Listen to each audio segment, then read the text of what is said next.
Salut la gang, bienvenue à Radio B52, le podcast de la belle province de Québec, la reine de la poutine.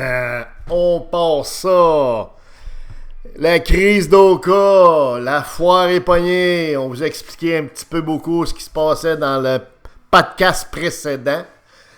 Là, par contre, on a un petit développement, c'est-à-dire que la maire d'Oka et le préfet de discipline, le maire, je sais pas comment ça l'appelle, là, des Mohawks, restent sur leur position. C'est-à-dire qu'ils babounent chacun de leur bord. Chacun garde ses positions dogmatiques, rigides, y a pas de problème. Le gouvernement fédéral leur demande de se tenir par la main, de se parler, de se donner des becs, de s'écouter, d'être ouvert, d'être consensuel, de faire un compromis, de se parler, etc., etc. Bref, vous savez, dans le fond, là, le gouvernement fédéral agit un petit peu comme une éducatrice dans un CPE, tu sais. Sauf que la foire est pognée dans la cour du CPE, puis les enfants, ils s'arrachent les cheveux, OK? Écoutez, là, ce qui arrive, c'est qu'on a un propriétaire de 2 grosses terres, 2 grands terrains de centaines d'hectares qui veut vendre ça aux Indiens Mohawks, OK? Le maire d'Oka a dit, moi, je veux pas. Bon, puis ces terres-là sont collées sur Oka. C'est ça qui est très important.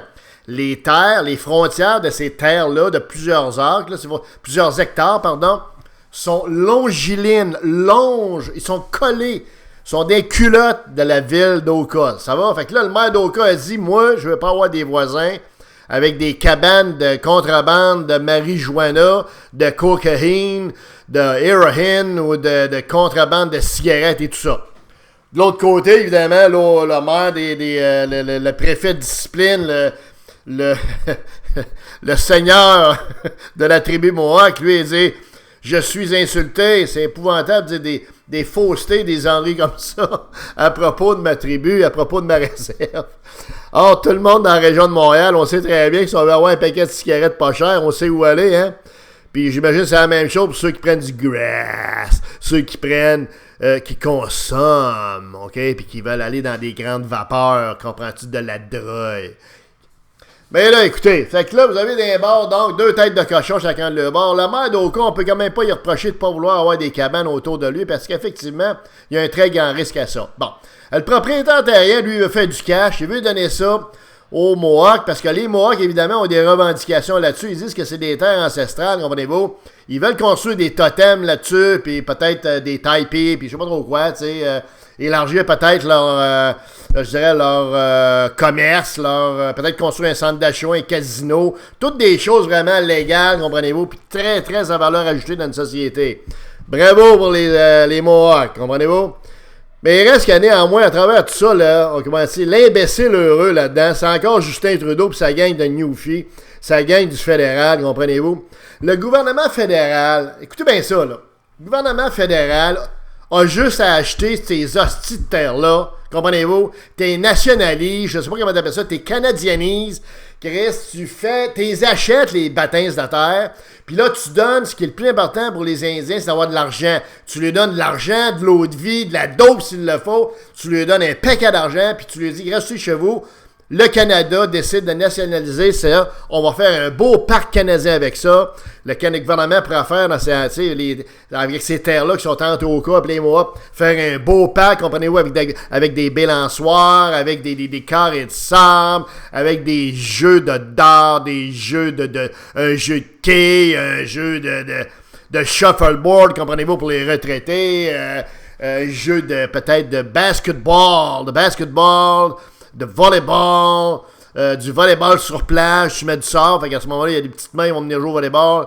Bref, il y a plein de choses à faire avec un parc national, puis tu fais le parc national, tu peux même le bâtir le parc national des Mohawks, ou le parc national de Oka, ou de Kinnesokake, peu importe la crise de nom que tu lui donnes, achète-les des cordisateurs, comprends-tu, ça va régler la question. Parce que là, le gouvernement fédéral, non seulement il règle rien, puis il règle rien en demandant au monde de se donner des becs, parce que, prenez-vous, les Mohawks et le monde d'Oka, ça s'aime pas, ça se parle pas depuis des millénaires, puis ça va être de même dans d'autres millénaires à venir, comprenez-vous? Fait qu'oubliez ça, les mamours, puis les tapes dans le dos, puis les grands becs, là, OK? Ça, c'est de la Justine Trudeau, reste qui marche pas. C'est d'ailleurs la raison pour laquelle il se fait rire de lui sur le plan international, notre Justin National. Non, écoutez, le ridicule du gouvernement fédéral, c'est d'essayer de faire l'entrée amateur là-dedans, comprends-tu, avec deux solitudes.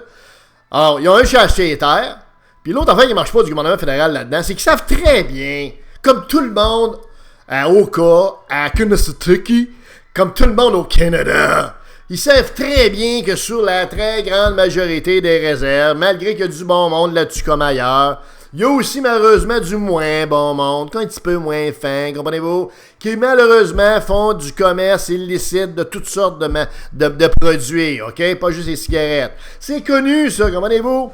Il paraît que sur le lac des Deux-Montagnes, c'est de la nuit, il y a du trafic de bateaux là, mon ami, comprenez-vous? C'est incroyable, comprenez-vous? T'es tout se mettre pas de promener en bateau là, tu vas te faire rentrer dedans, comprends-tu? Ça y va à gauche, à droite. Un peu partout, Canada, États-Unis, comprenez-vous, c'est du commerce. Bon, le gouvernement fédéral, autrement dit, c'est très bien que ces réserves-là, sur ces réserves-là, il y a du commerce illicite qui est non réglementaire.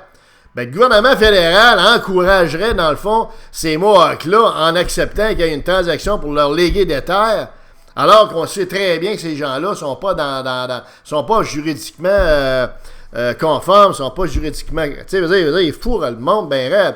Alors, qui continuent, OK? Qui continuent leurs affaires, mais qui nous crissent la paix avec leurs revendications de terre. Là. Ils n'amassent la terre pour faire de l'argent, OK? Tout ce que Justine, le Géo national, a à faire, M. Selfie, la fillette, tabarnak, il y a juste à les astis de terre, les acheter. To buy the land. C'est tout ce qu'ils ont à faire, ça va régler la question. Es-tu capable de comprendre ça, mon Justin? Es-tu capable d'acheter un terrain? Pas compliqué d'acheter un terrain, comprends-tu? Une petite transaction notariée, comprends-tu? Un prix, bingo. Puis là, le propriétaire va être content, il va faire du cash. Le cash va venir du fédéral. Quel cash vient du fédéral ou des Mohawks? Qui s'en calisse-tu, lui, en autant qu'il a de l'argent dans ses poches, puis qu'il décalisse en Floride, comprends-tu? Rater sa bière sur 124. Pas de problème. Vas-y, mon homme, descends à 95, va rater ta bière, mon homme. Il n'y a pas de problème dans ta roulotte. Le gouvernement fédéral, il règle la question, puis il n'y aura pas de chicane, il n'y aura pas de 2 par 12 qui vont barrer la route à Oka. Fait que réveillez-vous, fédéral. Ça sera le temps un petit peu, là, juste avant les élections, de faire de quoi, non? Parce que pendant 4 ans, vous n'avez rien fait d'autre que d'augmenter le déficit,